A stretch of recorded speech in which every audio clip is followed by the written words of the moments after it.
Okey, Assalamualaikum dan salam sejahtera. Kembali lagi bersama Cikgu Wan Nur Rasyid binti Wan Muhammad Noor dari SMK Sultan Ismail 2 Kemaman, Terengganu. Okey, hari ini Cikgu akan ajar bab 1 iaitu biodiversity. Okey, kalau lihat gambar rajah di sini, okey, ada pelbagai hidupan, berbagai haiwan, ada haiwan di darat, ada haiwan di laut, ada pokok-pokok. Jadi di sini memberikan gambaran awal apa itu biodiversity. Okey. Yang pertama, apa itu biodiversity? So, kita belajar tentang biodiversity, kita kena tahulah apa maksud biodiversity. Kalau tengok kat sini, oh ada gambar kucing yang comel. Ada orang hutan yang tengah berfikir apa tu. Which ada COVID-19, ada bakteria. Okey, ini adalah gambar rajah bakteria ya. Okey, dan ada juga pokok bunga yang cantik. Okey, sebenarnya bila kita lihat kepada semua gambar-gambar ini menunjukkan bahawa boleh dimaksudkan biodiversity boleh didefinisikan sebagai kepelbagaian hidupan. Bila kita sebut kepelbagaian hidupan, maksudnya ada banyak hidupan.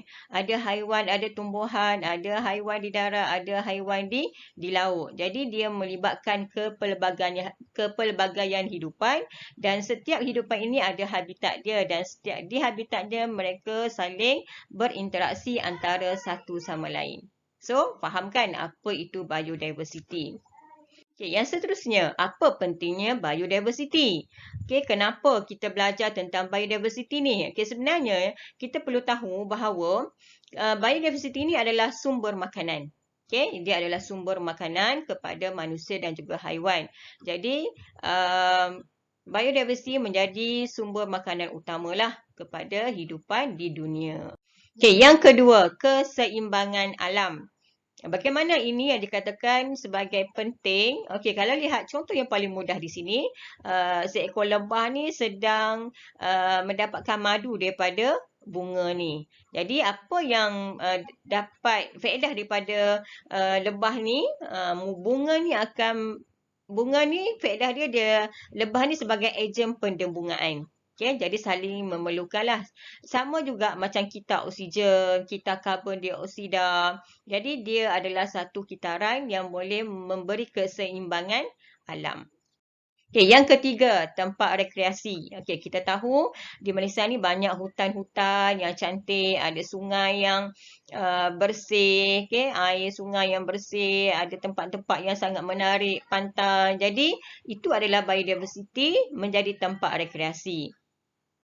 Okay, yang keempat sebagai perubatan. Okay, hutan menjadikan sumber herba, okay, memberikan sumber herba untuk perubatan tradisional. Yang kelima, bahan mentah industri. Okay, kalau lihat gambar ini,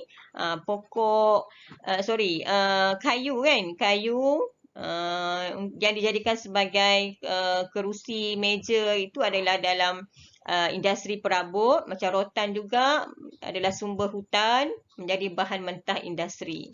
Dan yang terakhir, untuk pendidikan. Okay, dalam kajian biodiversity, dia memberi kepada kemajuan pendidikan. Contoh yang paling mudah, untuk menghasilkan vaksin. So, dia melalui kajian pendidikan lah. Jadi, daripada situ, dia memajukan dalam bidang pendidikan.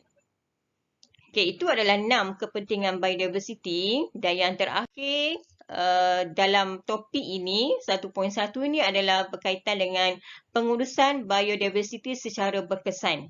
Okey, kenapa? Kenapa perlu ada pengurusan biodiversity secara berkesan? Kerana kalau biodiversity ini terjejas, okay, so kesannya adalah sangat buruk. Okey, jadi contohnya lah kalau sungai tidak dijaga dengan bersih, buang sampah dalam sungai, dalam laut, apa yang akan berlaku kepada hidupan laut? So semua yang cantik-cantik dalam gambar ni mungkin anak cucu lagi tu tak dapat nak lihat dah sebabnya biodiversity itu dah terganggu.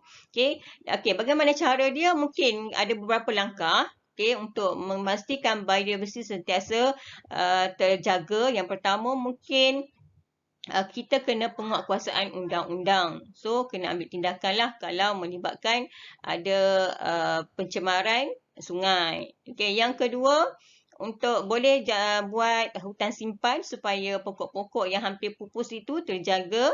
Okey, yang ketiga, melalui kempen kesedaran lah. Macam sekarang kita belajar sains, kita tahu bahawa biodiversity itu sangat penting. Jadi sama-samalah kita jaga supaya ianya dapat diuruskan dengan sebaik mungkin. Okey, itu saja untuk 1.1.